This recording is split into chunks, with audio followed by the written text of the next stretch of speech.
we've been talking about how the best stories come out of struggle, and we let them know that, like, you're gonna struggle. Like we tell them straight up, you're not gonna want to come sometimes. It's gonna be difficult. We're asking you to come 4 times a week, which is twice as much as you guys have been doing, this whole time. But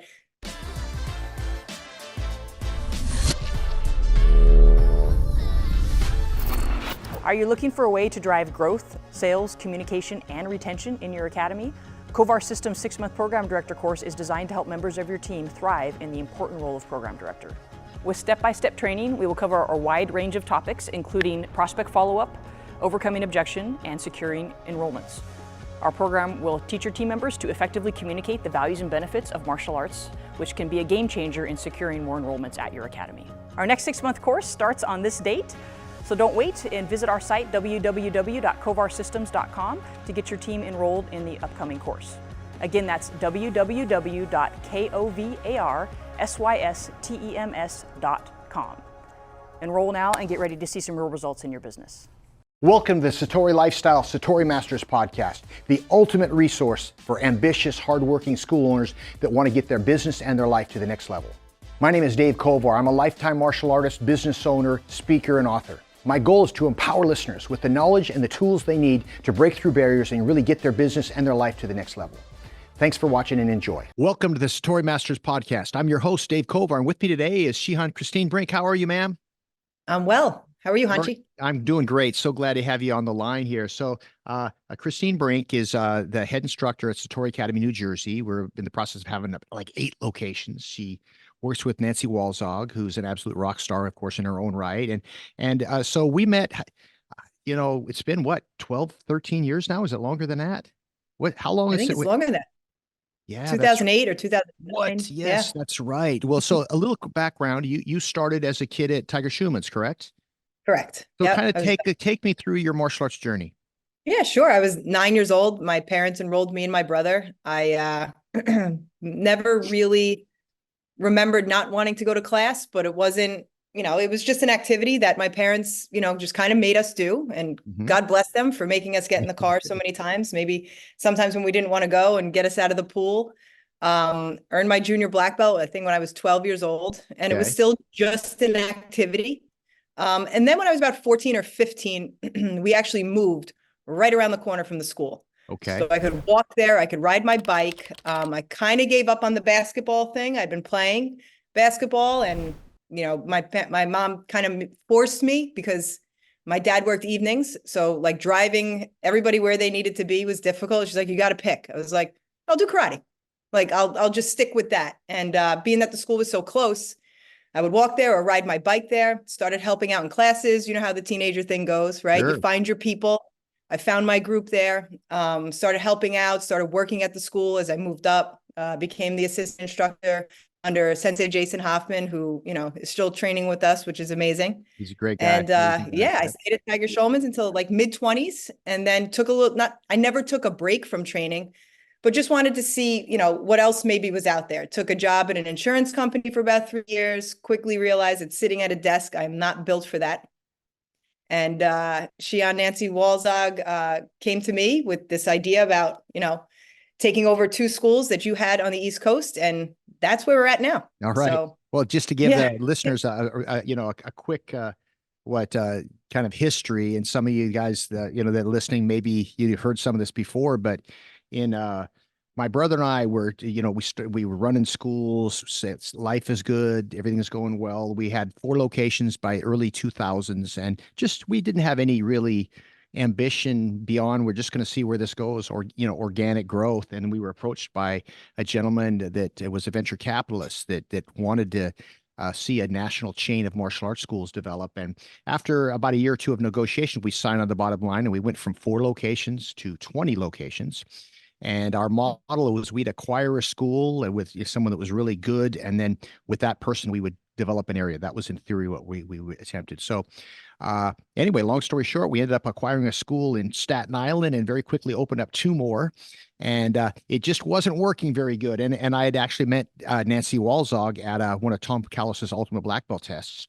And, we hit it off well. And then she came out to Sacramento, and I'd heard a rumor from actually Tom Callis that she was thinking about giving up her career in the in the media world to get into martial arts. And so we started talking. Next thing you know, I fly out there and I meet you and of course I already know Nancy and Tori and the three of you guys. And what do you know? You took over 2 locations at the same time. And that was in what did we decide? It was 2008? 2008. Yeah. Yeah, man. And now we're like in the process of opening location number 8 out there. Is that correct? Yes, sir. Yeah. And Number and 8. I think Coming we've soon. got like well over 2,000 members out there. You Yeah. know the number? Yeah, it's over 2,000. I don't know the Yeah, exact number today, got it. but Yeah, and in the yeah. process, you've taken the role as the head instructor. And by the way, I've shared this with you Yes. before, but one of the best head instructors I've seen. You do just a stellar job on top of being an Oh, excellent martial thank artist. You you. just really on the floor teaching, you just command this great presence. It's classes are fun, but there's a high level of discipline too. You do a great job in bringing the best out of people. And so what I wanted to focus on in this podcast is Mhm. something that every school owner struggles with, at least every school owner that has good retention, because a lot of people don't have to worry about this because they don't get many people ready for black belt, right? What do you do to get that average person ready for black belt? And how do you have the hard talk with them when they're not quite ready, to test? And then how do you keep them beyond? So there's a lot of questions there, but so just kind of Yeah. take people through how you set people up for the whole black belt prep process. What are your expectations with them? And what do you do to kind of bring the best out of them with them? Right. So our locations hold separate prep classes. So these are Okay. in addition to at no extra charge to any of the students that are going to be, taking this process. We run black belt tests 3 times a year. And every, 3 months when we're gearing up, we'll invite those that we think are, not necessarily like we know for sure they're going to earn their black belt, but the prep class is different and it should be different from like their regular junior advanced class or their regular teen adult class. It's a little bit higher intensity. It moves a lot faster. There's a lot more sparring. It's harder, right? So what we do is once they get that 4th stripe on their advanced brown belt, we'll invite them in. And Shion Tori does an amazing job. What she does is she has the task of leading our Zoom meeting where all the parents are present that are going to be invited into that cycle. And we really set the expectations that this is a process and it's very different than your regular classes. We have the benefit of hearing so many stories previously after being open for so long and having so many black belts. And we've been talking about how the best stories come out of struggle. And we let them know that like you're gonna struggle. Like we tell them straight up, you're not gonna want to come sometimes. It's gonna be difficult. We're asking you to come 4 times a week, which is twice as much as you guys have been doing, this whole time. But the best stories come out of struggle. And every one of your instructors has struggled with the test. Every one of your instructors hasn't passed the test before. We've been there, we go through it, we know exactly how it feels. So just really laying the groundwork. And not in a negative way, that this is going to be a transformation. You are going to transform because that's what's going to make it worth it, So we do our best. We I want to think we do stop our you. best. I want to Yeah, stop here because sure, you brought up some really good points. And so sure. you are not shying away whatsoever. So just put in perspective, if in our organization, if you have 4 stripes on your advanced brown belt, that means you're pretty close to black belt. That's what that means, right? And but for us, you have to pass a pretest, you still have a long ways to go. So when you're having this meeting, you're being very upfront that a lot of you aren't going to be ready for the testing, right? So in other words, there's a difference of someone being disappointed versus being someone being upset. And Absolutely. We lay that groundwork. Yeah, give me the difference between why someone might be disappointed versus upset. Disappointed versus upset. So yeah, and we talk about that with them after. So disappointed is normal. Like if you get the news today at your evaluation that you're not being asked to move on to the red tip test, we tell them straight up, absolutely be disappointed. And that shows us when you're disappointed that you care.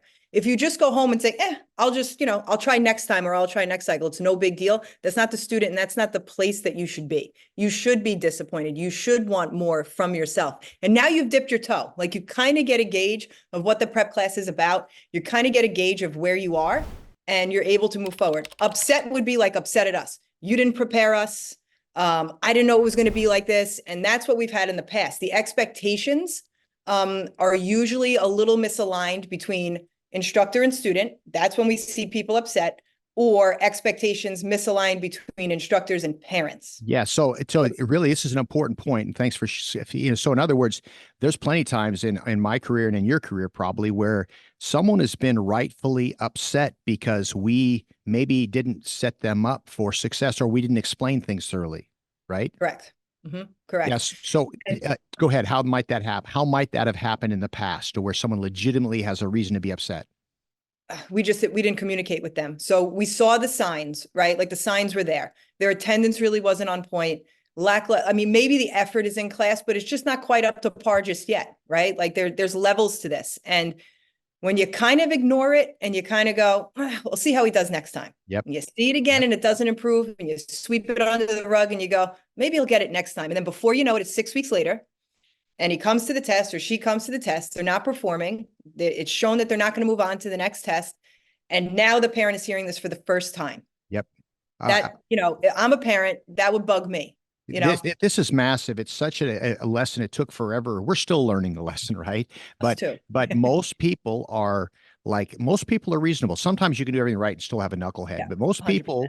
they get it as long as you tell them ahead of time. It's like, how many times have I been guilty, or somebody on the team been guilty of someone says, how's my child doing? Oh, he's doing great. Or she's doing great. Yeah, just keep. And all of a sudden, by the way, he's not going to be ready for his test. Like, what? Why didn't you tell me sooner? So, Exactly. what we're trying to do is make sure we set expectations very high. And then also there's a certain amount of social proof. Like, you've created a culture where most people know that a lot of times people aren't successful the first time through prep class, right? They know that there's going to be a certain amount of failure involved. Yeah, absolutely. And even the rock stars, right? And like there's a thing where we go back and forth, like with our staff, and we're talking about it. And it's like, well, if we have a kid in prep for 2 years, we weren't doing our job through all of their colored belts. So, we realized that too. Like sometimes some of these kids were just taking a little bit too long. So trickling that down into the colored belts is going to be huge, right? So all those parent communications that we should be doing that go into retention, like your DNS calls, first and foremost, right? Like getting them onto a good start and having that consistency is going to carry into prep. Like they already know the value of being consistent. So it's not going to change in prep. They've heard it from us over and over. It's all the same things. This is just going to be a higher level. And we used to view it as like, well, prep's going to be really hard. You may be here for a year. We don't want you there for a year. So that trickles back down into the colored belts, like giving them their progress reports and getting parents used to hearing from us so that when it does come down to it, you've trusted us through all the other belts when maybe we held them from their red belt. Remember that?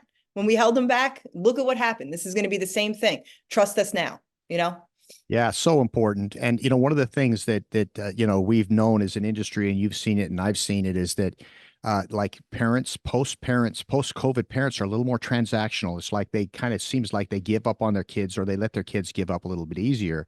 And that's why this clear communication is even more important now than ever. So talk to our audience about like how, maybe the difference between perseverance and quitting. How do we program the perseverance into our students and the families of our students?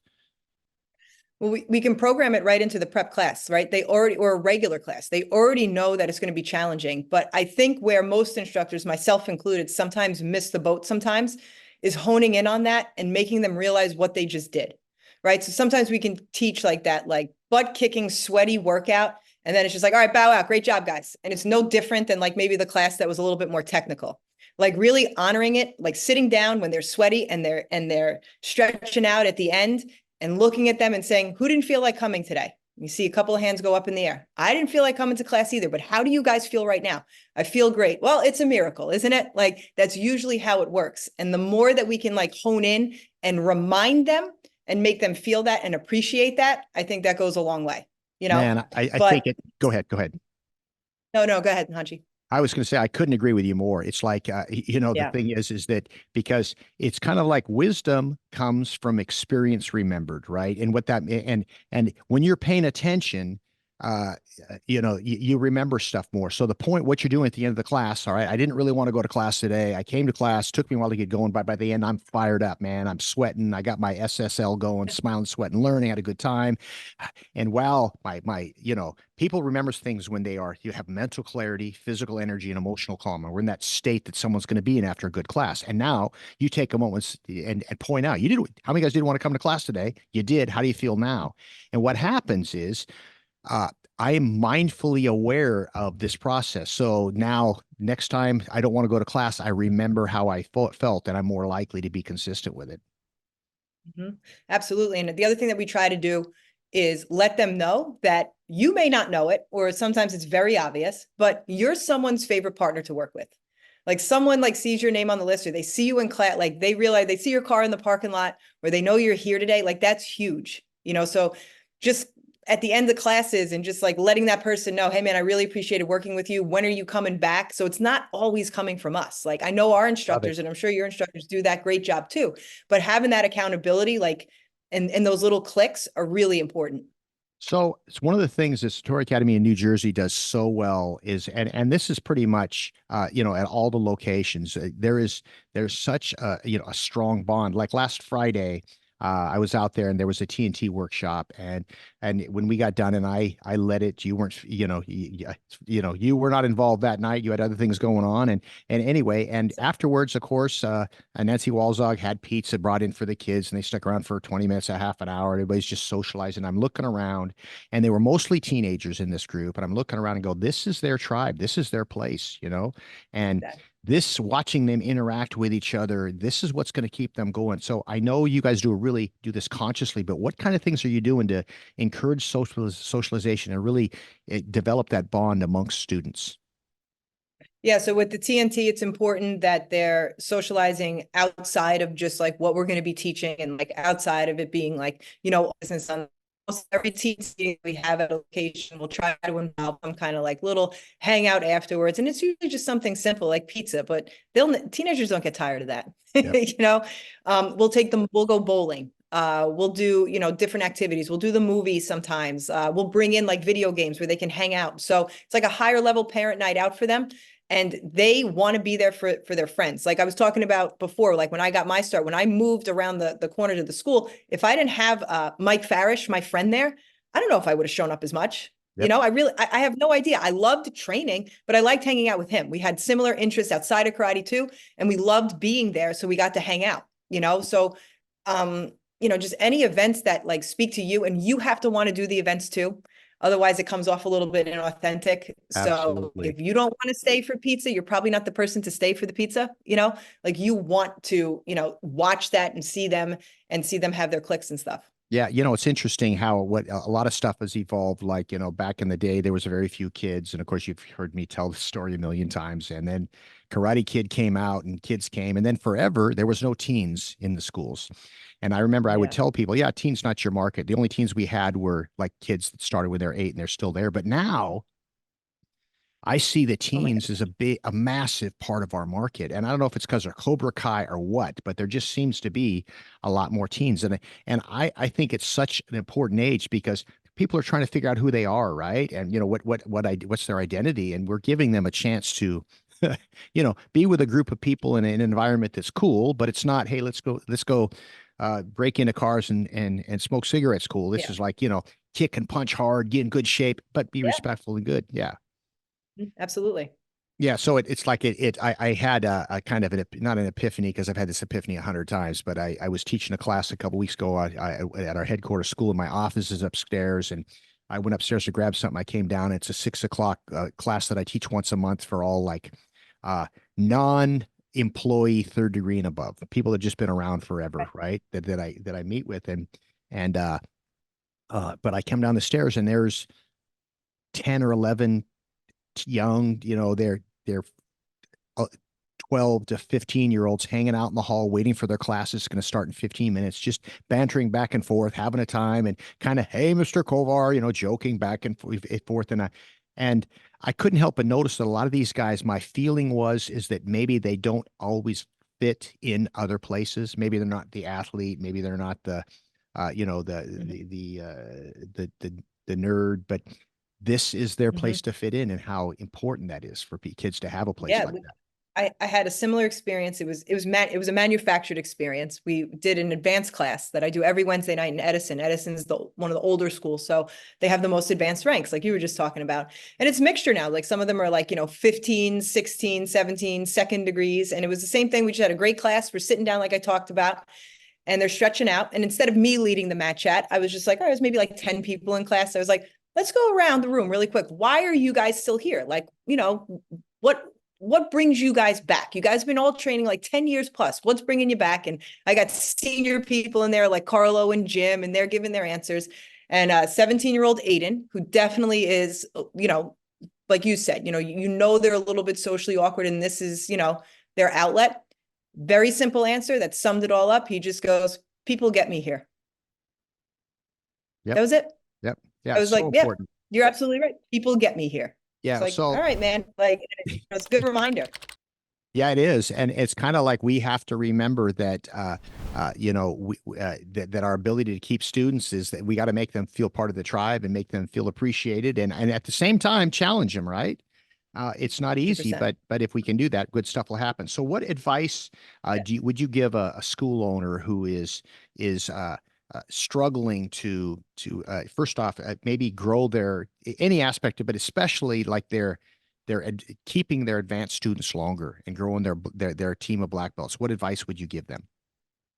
They have to have something to strive for right away, right? So they're used to, as you know, getting their stripes, however, tendon stripes or testing stripes. And then if black belt comes to a screeching halt and they're not going to, get anything until 4 years when they can test for their second degree, or 3 years when they can test for their second degree, that could be, that's a long haul without being recognized. So every 6 months, if they're consistent, we don't ask that they come 4 times a week anymore like they did when they were prepping. That's for prep, that's separate. We're back to twice a week. You're learning your new curriculum. If you're showing up, you're putting forth good effort, you're a good partner in class, you're going to earn your chevron. So I think like having those milestones in place. And as old as it is for us to give out, the 1,000th chevron, we make it a big deal. Absolutely. It's a separate night for them. It's, we invite their parents, and that's another night where we'll do, some pizza afterwards and just celebrate the fact that look around this room. Look at how many people you started with that aren't here anymore for whatever reason. They moved on to other sports or it got too hard. Like, let's be real. Some of them didn't, like, you got to pat yourself on the back. This is big. So it's not just a chevron, like some silly little thing. Like, we try to make a big deal about it. Yeah. And I think you pushed on something that's really important. And I go back to like, how many people have I promoted to yellow belt in my career? I couldn't even tell you. I couldn't even tell you, like thousands of them. Yes. But guess what? This next batch, and by the way, I'm usually not at a lot of the lower belt promotions anymore. I can't, but the point is, doesn't matter, right? Is that whenever you're doing something, it doesn't matter how many times I've done it. This is their only time they're going to get their yellow belt. This is their only time. They're going to get their red belt. This is their only time they're going to get their junior black belt. It doesn't matter how many times we've been there. We need our spirit present. We need to make a big deal about it, and it is. Mm-hmm. I think if you're asking too about black belts and longevity, I think we made a mistake once they got their black belt of throwing all this new curriculum at them. Mm-hmm. Because in my head years ago, they're going to get bored. But the truth is like, it would be like getting your license and then like never driving the car, like they got their black belt. And now if I'm bombarding them with all this new information, they're going to feel inferior and feel like they can't do it. Like if you grandfather, like all these crazy forms and like grandfathering all this like new and like different types of martial arts styles and all this new different curriculum because I'm interested in it and we like it. And maybe we as the instructors might've been bored for a little bit teaching the same old. They want the same old, but they want to do it with their friends who are black belts too. Because you and I know you could throw a jab cross hook in a room full of white belts. It's a different energy when you're in the class with a bunch of black belts throwing a simple jab cross hook. It's faster, it's sharper, it's crisper. You want to do it. You want to perform with your peers. You want to stand in front of the class and look and feel good doing the same techniques you've done 10 million times. Now, it doesn't mean that we haven't added new curriculum for them. We have, but every class, we have basics in every single one of our black belt classes. A, so they don't lose those skills. And B, they have fun ripping those combinations. Yeah, like, room full of black belts with no one like holding them back and having to slow them down because the yellow belt in the back's not getting it. So now we got to slow down. We can basics. I heard a quote from Jason Hoffman years ago that I'll never forget. And I use it all the time. We were talking about something. We were having a little staff meeting. He was sitting in and he'd said, what's fun? Being good at something is fun. And it's so true. You know, like you Yeah. finally get that round kick down really well. It feels good to throw that round kick. And of course, I think I think it's also, you know, most people like to get a little flavor of new stuff, but it doesn't matter. What's most important is that you know, the instructor steps out there and they teach, you know, with spirit, which brings me to the next subject. Yes. One of the things, you know, that I've always respected about you is that you're a martial artist, there's, of course, you're a martial artist, but what I mean is you train a lot, and not a lot of people do that. Like you know, there's a lot more people that don't train much than there are that still do. And so, what keeps you motivated, and where's your focus right now? I can't, if I'm going to expect certain things from my students, I have to be what I want to see. So not just our students, our staff too. So me, you know, leading the staff, I can't ask them to show up to training on time if I'm not showing up on time. So I understand, and you remind me often with, as I'm aging, I'm definitely not going to be able to do the things I used to do when I was 20, but I can still do a lot. So Mhm. why not? You know, so I can still do everything that I can do in the body that I have now with the attributes that I have right now. And, you know, before I'm going to blink, and instead of 43, I'm going to be 63. So I'm making the best of what I have now. And I think that our staff knows and our students know that I'm not asking anyone to do anything that I wouldn't do.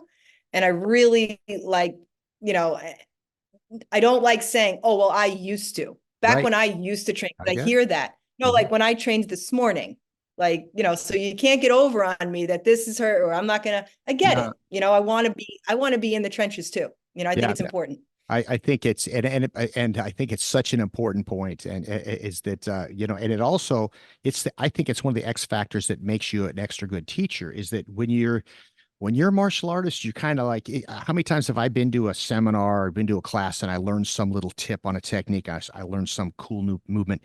So I go back, I can hardly wait to teach class. Everything about that class is better. Even the way I bow in the class is better because I go, oh, I got this one really good drill I'm waiting to do. And if I wasn't training on a regular basis, I would lose a lot of that. Yeah. And you're able to come from a place when you have to have a tough talk with somebody about maybe they're losing interest or they're losing motivation. No one wants to hear about when I was losing motivation when I was 16. Like that was like forever ago. You know, Right. I can talk about when I didn't want to go to class today sometimes, you know, Mhm. and that's like that's really helpful when I'm trying to have these conversations with these guys. I just feel that I'm more relatable. Yep. And you touched on something, and that is the aging martial arts. And I know I've been on you a little bit because, not that I don't want you to kick high, because I do, because you're an excellent kicker, but I just want you to throw less of them less often, stay Yes, sir. flexible so you don't hurt yourself in the process. But one of the Yes, sir. things I know you and I have talked about this before, but I want to share with our listeners is the difference between, or the importance of health and fitness as part of your martial arts training. And of course, exercise. I don't do martial arts for exercise. I exercise so that I can do martial arts. And I think when you're 20, maybe it doesn't have to be that way, but it's Right. kind of like keeping the body hard through, you know, resistance training and flexibility and endurance stuff, right? It's almost like having armor, and that you could, if you're a great swordsman, you can go into battle with our armor against maybe mediocre opponents, and maybe you're going to be okay. But uh, guess what's going to happen? Eventually, somebody's going to get a lucky shot in. But when you're wearing armor, the armor of conditioning, then what happens? You're going to be able to withstand more over time. And I think Absolutely. that's an important aspect of martial arts training is health and fitness. 100%. Couldn't agree more.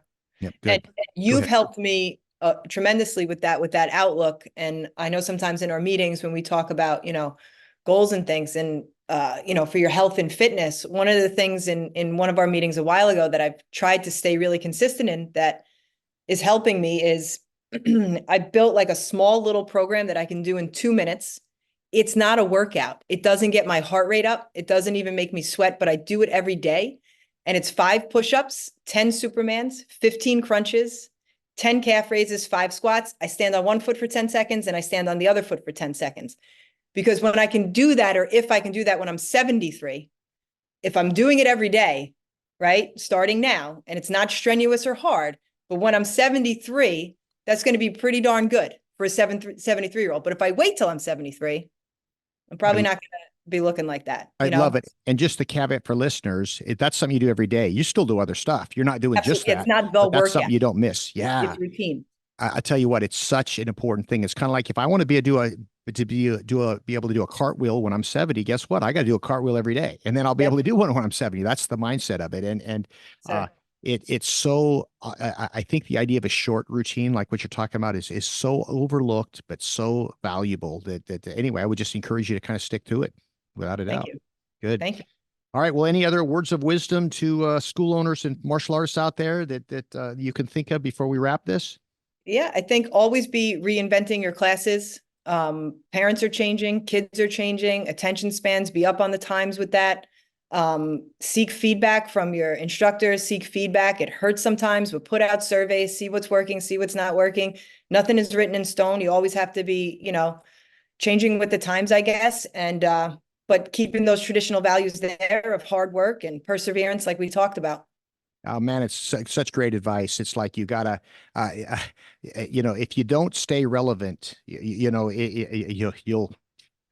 going to be passed on, right? So it doesn't mean you have to change everything all the time, but you have to be aware of what's going on. And once you start trying to become better, you quit being good. And so the goal is every day, how can I improve my classes? How can I improve the drill that I did? And sometimes it's going to be harder to figure than not. But what happens is all of a sudden you find yourself in a situation where you're always searching. And usually when you're always searching, you're more likely to find the answers. Well, ma'am, thank you so much for being on the call or the podcast with me. And I look forward to seeing you next time I'm out on the East Coast. Take care. Thank you so much. All right. Bye-bye. Are you a martial arts instructor looking to improve your teaching skills and build a strong team of future instructors? Well, look no further than the Satori Alliance, an international association of martial arts instructors. Our mission is to positively impact the global martial arts community by establishing a shared level of martial arts instruction, professionalism, and continuous learning. With our instructor certification program, you'll gain the confidence, communication skills, and classroom management techniques to run a professional and well-run martial arts floor of any age group. We invite you to schedule a free consultation with one of our program directors who can evaluate your instructor team's size, schedule, and training content. We'll outline the Satori Alliance master steps that have helped build and maintain strong teams of instructors. To learn more about the Satori Alliance and schedule your free consultation, please visit our website at www.thesatorialliance.com/podcast. That's SATORIALLIANCE.com/podcast. Join our community of passionate martial arts instructors today. Thank you for tuning in today to our podcast. I hope you found it valuable and inspirational. To stay connected, please subscribe to Apple Podcasts, Spotify, or wherever you go for your podcasts. If you enjoyed today's show, please give us a 5-star review. And we really sincerely would appreciate some feedback. Your feedback helps us to create high-quality content that will help others in the future. If you'd like to follow me, you can go to Dave Kovar on Facebook or Hanchi Dave Kovar on Instagram. Thank you so much for watching, and I'll see you on next episode.